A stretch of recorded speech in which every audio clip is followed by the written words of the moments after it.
Hi, Mitch here. Glad you decided to join me for another brief video. I'm going to talk about the darken mode in this episode. Now if we go up here where we can select our blending modes, we'll notice that Photoshop has already grouped them together logically. You'll see that normal and dissolve are together there. Really, they're not even really blending modes per se. And they're followed by a group of 5, darken, multiply, color blend, linear burn, and darker color. Those are layer blends that are used to darken image features. Lighten, screen, color dodge, linear dodge, and lighter color are used to lighten image features. And then there's another group of 7 that are used to adjust contrast to the image. Overlay, soft light, hard light, vivid light, linear light, pin light, and hard mix all have a big impact on the contrast in our image. Then we've got a couple of special blends, difference and exclusion, and those are followed by 4 more that help us focus in on particular components, such as hue, saturation, color, or luminosity. The darken mode is pretty easy to understand. This mode compares the active layer with what's underneath, and it simply takes the darker of the 2 components. You have to keep in mind that Photoshop doesn't do these comparisons just pixel by pixel, but channel by channel within each pixel. And that means we can get what are referred to as mixed pixels. A mixed pixel is when the pixel gets some of its information from the active layer and gets the rest of the information from what's underneath. Now this was a choice by the Photoshop engineers. They didn't have to do it this way. And in fact, there are photo editors that don't do this channel by channel. Instead, what they do is they determine the overall luminosity for the pixel, and then whichever pixel is darker or lighter, in this case for a darken mode, whichever pixel is darker in the active layer or the layers underneath, it would take and use all of that pixel's information. Photoshop doesn't do that, so always keep that in mind. What that means is that when you use the darken mode, you can get some unwanted and unexpected color shifts. Let's take a quick look at the math, and then I'll come back and show you how it works here, and I'll explain the practical utility of the darken mode. There's not really any math to the darken blend. Active is the value of the active layer. Underlying is the value of what's visible underneath. The result of the darken blend will be the active value if that's less than the underlying value. Otherwise, we'll get the underlying value. The darken blend mode can result in mixed pixels because Photoshop does the comparison pixel by pixel, and for each pixel, it does the comparison separately for each of the channels.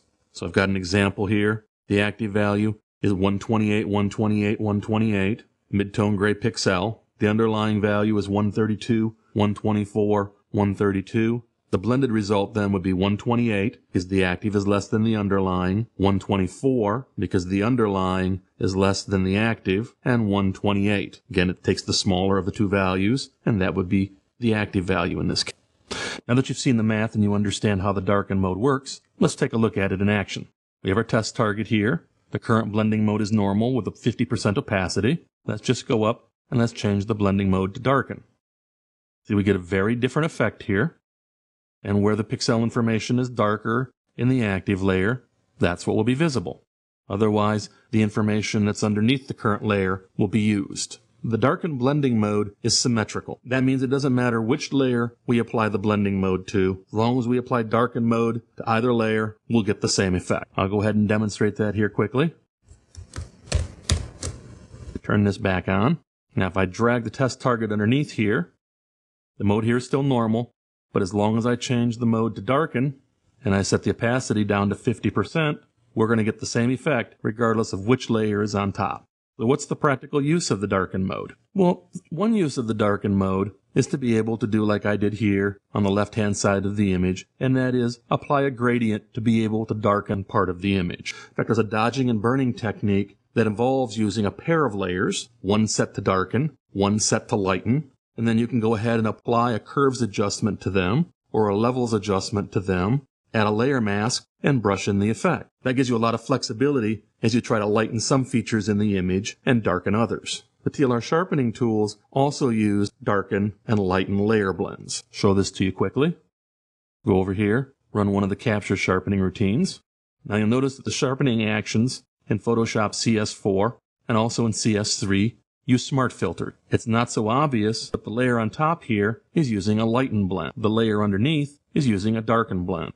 You might ask why. And that's because they use different sharpening settings. Sharpening artifacts tend to build up faster for the lighter pixels along the edges in our photograph than they do for the darker pixel. And so that means we can generally apply slightly more aggressive settings to the darker pixels than we can to the lighter pixel. And so in this case, you'll notice that for the lighten layer, the amount is set to 300%. For the darker pixels, those settings are 315, slightly more aggressive. I warned you previously that you have to watch out for mixed pixels when you use the darken blending mode. The same thing is true if you use the lighten blending mode. Both of them can give you mixed pixels. Well, if you use Photoshop CS3 or CS4 and you use smart filters, you can go ahead and apply sharpening, do it once with a darken blending mode, do it a second time with a lighten blending mode, and then set the overall layer to have a luminosity blend. Now, we'll get to what a luminosity blend is in a later video, but the important thing for you to realize here is that it prevents those unwanted color shifts. In the next episode, I'll talk briefly about the lighten blending mode. I'm Glenn Mitchell from thelightsright.com. Cheers.